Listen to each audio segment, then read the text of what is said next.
Hi guys, कैसे हो? उम्मीद करती हूँ बहुत ही अच्छे होंगे। मेरा नाम शिल्पी, हमारे यूट्यूब चैनल काम के आइडिया में बहुत बहुत स्वागत है। गाइस, आज की वीडियो बहुत ही काम आने वाली वीडियो है। छोटे छोटे टिप्स आपके बहुत काम आएंगे। वीडियो एंड तक जरूर देखना, मिस बिल्कुल मत करिएगा। चलिए वीडियो स्टार्ट करते हैं। दोस्तों यहाँ पर जो मेरी पहली टिप है गर्मा गर्म पराठों को लेकर है। जब हम स्टफ पराठे बनाते हैं तो उस टाइम पर हमारी जो सबसे पहली चीज होनी चाहिए वो ये कि जो आटा हम गूंथे पराठों के लिए, स्पेशली स्टफ पराठों के लिए, वो एकदम सॉफ्ट होना चाहिए। जैसे कि आप देख रहे हैं, बिल्कुल मक्खन जैसा आटा हमको लगाना चाहिए। और सूखे आटे की हेल्प से आपको बनानी है एक कटोरी। आप इस तरह की कटोरी का शेप बना लें। कई बार क्या होता है, लोग लोई बेलकर और फिर उसमें मसाला भरते हैं और चारों ओर से स्टफिंग करते हैं, पर कभी कभी उस टाइप से पराठे फट जाते हैं। तो जब आप एक कटोरी की शेप दे लें तो इसमें अपनी स्टफिंग भरें और हल्का सा सूखा आटा ऊपर से जरूर छिड़क लें। इससे जो है स्टफिंग हमारी बाहर नहीं निकलती।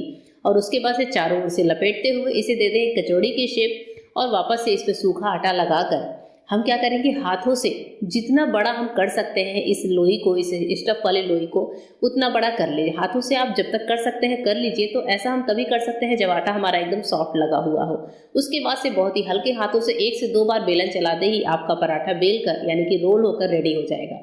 उसके बाद से जैसे भी आप पराठे सेकते हैं वैसे सेक लीजिए।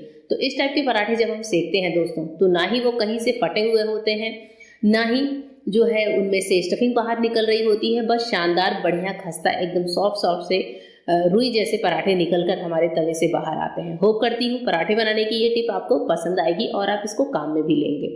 अब आते हैं आज की दूसरी टिप की तरफ। हमारे ये मोटे वाले जो स्वेटर्स होते हैं, यहाँ पर मैं एक छोटे से स्वेटर का यूज कर रही हूँ आपको ये टिप दिखाने के लिए। आप किसी बड़े स्वेटर पर भी इस जो तह है इसको लगा सकते हैं। तो यहाँ पर जो स्वेटर है इसे हम कर लेंगे 2 पार्ट में। उसके बाद से दोनों बाजू को एक साथ कर लेंगे और बाजू को आगे लाकर इस तरह से वापस से 2 फोल्ड लगा लीजिए। देखिए इस तरीके से जैसे मैं कर रही हूँ। और इस तरह से जब हम फोल्ड करते हैं कपड़ों की तो बहुत ही इजीली ये फोल्ड जो है हो जाता है और कहीं पर भी कम जगह में भी आप इसको रख सकते हैं। और इस तरह से आप देख रहे हैं कि मैंने ऊपर वाला पार्ट उठाकर नीचे वाले पार्ट में इस तरह से अंदर टक कर दिया है। और इससे क्या होता है, स्वेटर बहुत अच्छे से फोल्ड होते हैं। इनको कहीं पर भी हम रख दें, ये खुलते नहीं है। अगर हम कहीं ट्रेवलिंग वगैरह में ले जा रहे हैं तो भी स्वेटर काफ़ी कम जगह लेते हैं। इसके अलावा कहीं पर भी आप इस स्वेटर को रख देंगे किसी भी कबर्ड में, अलमीरा में, तो इसकी तह खुलेगी नहीं और ये देखने में भी काफ़ी ज़्यादा अच्छे लगते हैं।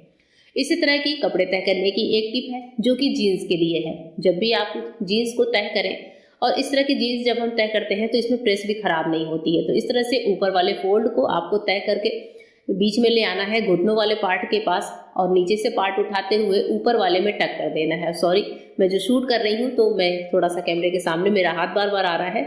तो यहाँ पर जो है दोनों पार्ट को उठाकर आपको जीन्स के ऊपर वाले पार्ट में डाल देना है। अंदर तक अच्छे से इस तरह से तह लगा दीजिए और उसके बाद से दोनों पार्ट को हम मिला देंगे कुछ इस तरीके से। और उसके बाद से इसे हम डबल में इस तरह से फोल्ड कर लेंगे। तो ये हमारे जीन्स का एक छोटा सा फोल्ड बनकर तैयार हो जाता है। इस तरह से ना ही जीन्स की प्रेस खराब होती है, जीन्स को प्रेस करने के बाद भी इस तरह से फोल्ड कर सकते हैं। और जब भी कहीं जा रहे हो बाहर तो भी आप इसको इस तरह से पैक करके रख सकते हैं। इस तरह से होता ये है कि अलमीरा में बहुत ही कम जगह में हम अपने जीन्स को रख सकते हैं। है ना दोस्तों, कमाल की ट्रिक। अब जो नेक्स्ट ट्रिक है वो कभी कभी क्या होता है, हम लोग किसी सब्जी को बनाते हैं, सब्जी में ऑयल ज़्यादा हो जाता है और सब्जी कभी कभी ऐसी होती है जिसमें से ऑयल निकालना थोड़ा सा मुश्किल हो जाता है। और एक्स्ट्रा जो ऑयल है वो खाने में नुकसान भी करता है। तो इस ऑयल को अगर हम निकाल कर अलग रख लें सफाई से, तो इस ऑयल को हम नेक्स्ट किसी सब्जी में भी डालकर इस्तेमाल कर सकते हैं।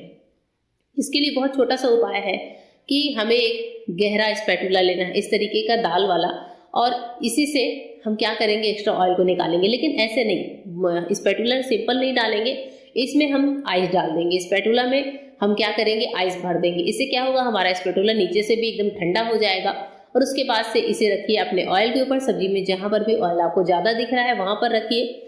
और उससे होगा ये कि ऑयल जो है थोड़ा सा ठंडा होकर इस पर स्पैटुला पर स्टिक हो जाएगा।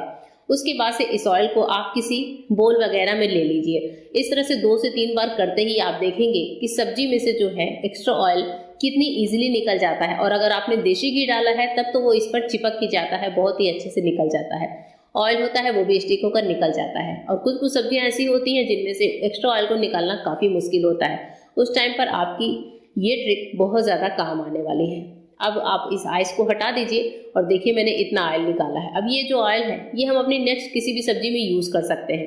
ऐसा नहीं है कि इसको फेंक देना है। मैं तो इस ऑयल को दूसरी किसी सब्जी में तड़के के बाद डाल देती हूँ, तो उस सब्जी में भी बहुत अच्छा फ्लेवर आता है ना दोस्तों, कमाल का आइडिया।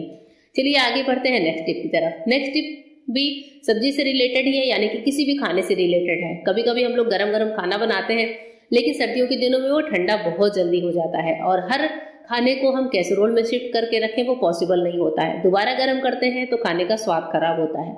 इसके लिए बहुत अच्छा सा उपाय है कि जिस ढक्कन से आपको ढकना है उसके नीचे आप रखिए इस तरह से फॉयल पेपर, और फॉयल पेपर में अपने लिड को, यानी कि कढ़ाई जिसे ढकना है या फिर पैन वगैरह जिसे ढकना है, इस लिड को फॉयल पेपर में इस तरीके से रैप कर दीजिए। उसके बाद से आपको जिस सब्जी को जिस भी खाने को ढकना है इसी फॉयल पेपर समेत लिड लगा लीजिए और उसके बाद से ढका रहने दीजिए। जब तक भी आप नहीं खोलेंगे दोस्तों, आप देखेंगे कि 2 से 3 घंटे तक भी हमारा खाना बिल्कुल गर्म रहता है। और ये ट्रिक आप किसी भी तरह के खाने पर यूज कर सकते हैं। ये फॉयल पेपर अगर गंदा ना हो, इसमें कोई ग्रेवी ना लगे, तो इसे आप नेक्स्ट टाइम भी यूज कर सकते हैं। लिड में इस तरह से फॉयल पेपर लगाकर आप छोड़ दीजिए और नेक्स्ट टाइम ये आपके बहुत ज्यादा काम आएगी और हमारा खाना तो गर्म रहेगा ही, है ना दोस्तों, कमाल का आइडिया। आइए बढ़ते हैं अपने नेक्स्ट टिप की तरफ। नेक्स्ट टिप जो है, आजकल सर्दियों में जो प्याज आते हैं वो काफी तीखे आते हैं और इनको काटते समय आंखों से आंसू ना आए, ऐसा हो ही नहीं सकता। और प्याज काटते समय आंखों से आंसू आने की समस्या तो हर लेडीज को झेलनी पड़ती है, लेकिन इसके लिए बहुत छोटा सा उपाय हम कर सकते हैं कि जब भी आप प्याज को छील रहे हैं तो उससे पहले आपको एक काम करना है। काम ये करना है दोस्तों कि जब भी आप प्याज को छीलें उससे पहले ही आप ले लें नींबू का एक छोटा सा टुकड़ा। जी हाँ, यहाँ पर जैसे मैंने आधा छीला, लेकिन अब मैं आपको दिखा रही हूँ कि हमें चाहिए होगा नींबू का छिलका या फिर हाफ लेमन हम ले सकते हैं। तो आपको ये हाफ लेमन लेकर जिस नाइफ से आपको प्याज को छीलना है उस नाइफ पर हल्का सा रब कर दीजिए नींबू को, और जिस प्लेट में रखना है, यानी कि जिस बर्तन में आपको प्याज को काट के रखना है, उसमें भी नींबू को लगाकर हल्का सा रब कर दीजिए। नींबू का जूस जब इन दोनों चीजों पर आ जाता है तो ये बहुत ही हमारे प्याज से जो आंखों में आंसू आते हैं उनको रोकता है, बहुत ही अच्छी तरीके से वर्क करता है दोस्तों। ये ट्रिक बहुत ही कमाल की होती है और मैं अक्सर ऐसे करती हूँ, आप भी एक बार इसको जरूर ट्राई करके देखना। आप कितना भी प्याज काटेंगे ना, आपकी आंखों से आंसू नहीं आएंगे, साथ ही प्याज आप बहुत ही इजीली काट कर रख भी लेंगे, है ना, एकदम वाव वाला आइडिया। चलिए बढ़ते हैं नेक्स्ट टिप की तरफ। नेक्स्ट टिप है लेकिन बहुत ही काम की है। कभी कभी दूध खौल रहा होता है, लेकिन दूध को हमें पकाना होता है। ऐसा नहीं है कि दूध खौल रहा है हमने गैस को बंद कर दिया। अब दूध को हमें उबालना भी है, और उबालना है लेकिन हाई फ्लेम पर उबालना है, क्योंकि टाइम कम है और हाई फ्लेम पर उबालना है, लेकिन दूध के गिरने का भी डर है। हम यहाँ खड़े होकर इसे लगातार चला नहीं सकते। तो आपको एक छोटा सा उपाय बताती हूँ कि आप ले लीजिए कोई सिरेमिक का कप, यानी कि क्रॉकरी वाला, जो हमारे घर में कप वगैरह आते हैं जिसमें हम चाय पीते हैं, वही कप चाहिए, या फिर कोई इस तरह का छोटा सा बोल हो जो कि थोड़ा सा अच्छा सा साफ सा हो। आप इसको पहले अच्छे से साफ जरूर कर लीजिएगा और इन्हीं में से कोई एक कप या कटोरी लेकर आप इस उबलते दूध में डाल दीजिए। उबलते दूध में डालते ही आप देखेंगे कि दूध पूरी तरह से बैठ गया है। जी हाँ, उबलते दूध में सिरेमिक का कप डालते हैं तो दूध पूरी तरह से बैठ जाता है और आराम से हाई फ्लेम पर इसको पकाते रहिए। दूध उबलकर ऊपर नहीं आएगा। अभी ये मैंने फ्लेम एकदम हाई किया हुआ है और दूध उबल रहा है, लेकिन ये ऊपर उठकर नहीं आ रहा है ना दोस्तों, कमाल की टिप। ये हमारे किचन में बहुत ज्यादा काम आएगी।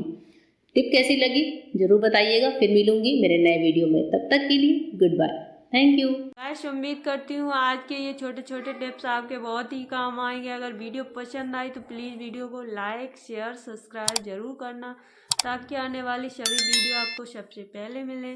Thank you, bye bye.